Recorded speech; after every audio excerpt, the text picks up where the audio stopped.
नमस्कार मित्रांनो, ठरलं तर मग या सिरीजमध्ये आज काय घडले आपण ते बघणार आहोत. सायली समोर फकीर सायलीचा आत्मविश्वास वाढवत असतात, तिला धीर देत असतात. लक्षात ठेव, जेणेकरून तुझा आत्मविश्वास वाढेल असे ते फकीर बोलतात. फकीर बाबा तिला आशीर्वाद देऊन निघून जातात. इकडून मधुभाऊंना येताना सायली दरवाजातून बघते. मधुभाऊंच्या पाठोपाठ अर्जुन येत असो त्याला देखील ती पाहते. दोघांचीही नजर एकमेकांना लागते आणि दोघेही हसतात. तेही एकमेकांकडे बघतच असतात. वो मात्र पाठीमागे वळून बघतात, त्या ठिकाणी अर्जुन असतो.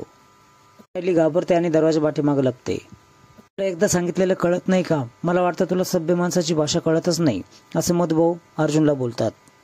शांतपणे जगू देस बाबा, परत परत येऊ नकोस असं बोलतात. मधुभाऊ, थोडं ऐका ना माझं, मला तुमची केस लढू द्या, तर जोशी केस हाताबाहेर घालवेल. तुमची सर्वांची काळजी वाटते म्हणूनच मी परत परत या ठिकाणी येतो आहे. तुमची केस लढू द्या, नाही तर तुमचेच नुकसान होईल. मला तेवढं नुकसान भरपूर आहे. सायलीवर तुझी आता सावली देखील पडायला नको. आडोशाला लपलेल्या सायलीचा हात पाहतो. म्हणून मधुभाऊ दार लोटायला बघतात. त्याच वेळेस दार तो अडवतो. माहिती तुमचा माझ्यावर विश्वास नाहीये. तो गमावलेला विश्वास परत मिळवेल मी मधुभाऊ, असं तो बोलतो. मुलीसाठी परफेक्ट लाईफ पार्टनर मीच आहे हे तुम्हाला मी पटवून देईल. ती आडोशाला थांबून त्याच्याकडे बघत असते. मी एक दिवस असा येईल की तुम्ही स्वतःहून सायलीचा हात माझ्या हातामध्ये विश्वासाने देताल. दोघांची इथं घुसमट होत असते. सायली दाराला हात लावते आणि तिकडून तो देखील हात लावतो. दोघांना स्पर्शाची जाणीव होते आणि दोघे असतात. कल्पना दोघांची वाट बघत असते. त्याच वेळेस तिथे तन्वी येते. कोर्टामध्ये गेली होतीस, तू एकटीच आली असं ते तन्वीला विचारतात. अर्जुन आणि चैतन्य का नाही आले? ते नाही आले असं बोलते. मी पुढे बोलू लागते. त्याला त्याची चूक कळेलच. तिची आतुरतेने वाट बघेल.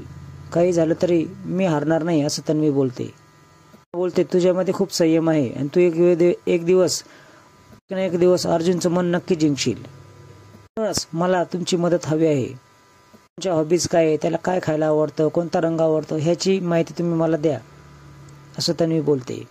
कुठलं खायला आवडतं हे तुम्ही मला सांगा. देखील तिच्या होला हो करते आणि त्याच्या आवडीनिवडी तुला सांगेल असं बोलते. अंडी आणि खीरच्या भाजीचं ती नाव सांगते. मी आजच हा बेत बनवते असं तन्वी बोलते. मधुभाऊला इकडे सायली करून देते आणि मधुभाऊ बघतात की खीर केली आहे. खीरला पाहून ते बोलतात, आज काय सण आहे का? अर्जुन सुभेदार इथं वाटेल ते येऊन बोलला आणि तू इथं ते सादर करणार आहेस का? मी दुपारीच देवाला नैवेद्य दाखवण्यासाठी केली होती असं सायली उत्तर देते. बोलते की अर्जुन आत्ता आला आहे आणि तिने सकाळीच खीर केली आहे. तशी खीर पिऊन बघा ना कशी झाली आहे ते सांगा मला असं सायरी बोलते. कोणताही पदार्थ खाल्ला तर कडूच लागत आहे असं मधुभाऊ बोलतात.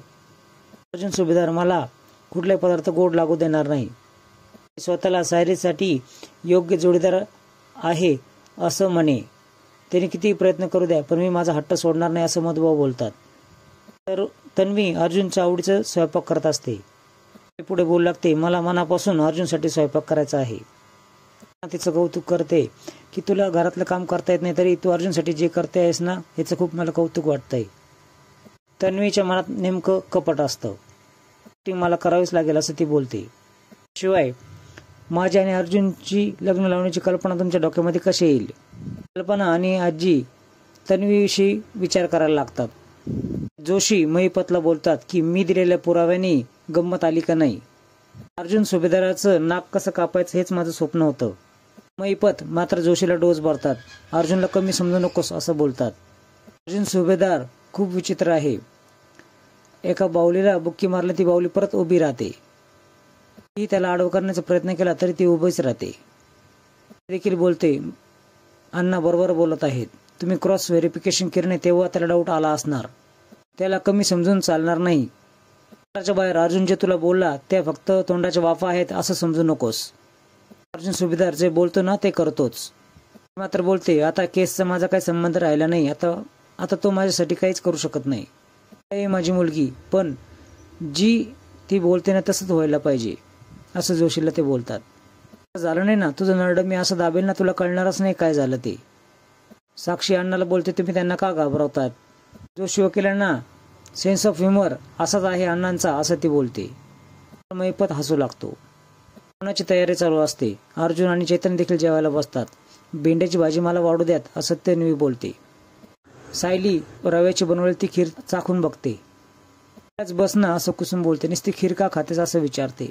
त्यानंतर मला फक्त खीरच खायची आहे, असं ती बोलते. सायलीला अर्जुनचे शब्द आठवत असतात आणि ती वारंवार हसू लागते, खुश असते. मित्रांनो, पुढील भागामध्ये तुम्ही बघणार आहात की अर्जुन बोलतो, माझ्यासाठी सर्वात महत्त्वाचे फक्त मधुभाऊ आहेत. प्रेमाच्या रस्त्यामध्ये मधुभाऊ अशी तलवार घेऊन आहेत. तूच सांगितलं होतंस ना. ती तलवार आता मला काढून घ्यायची आहे आणि त्यांच्या हातामध्ये शांतीचा, प्रेमाचा पांढरा झेंडा द्यायचा आहे. त्याला खूप आनंद होतो. त्यानंतर इकडे मधुभाऊ आजारी पडतात, पण ते डॉक्टरांकडे यायला तयार नसतात. अक्कल लढवून अर्जुन फ्री मेडिकल कॅम्पचं आयोजन त्या ठिकाणी करतो. हट्टी पेशंट ज्यांना ताप आला आहे ते या ठिकाणी ट्रीटमेंट घेऊ शकतात, तो अनाउन्समेंट करतो. बळजबरीने मधुभाऊला चेक करतात.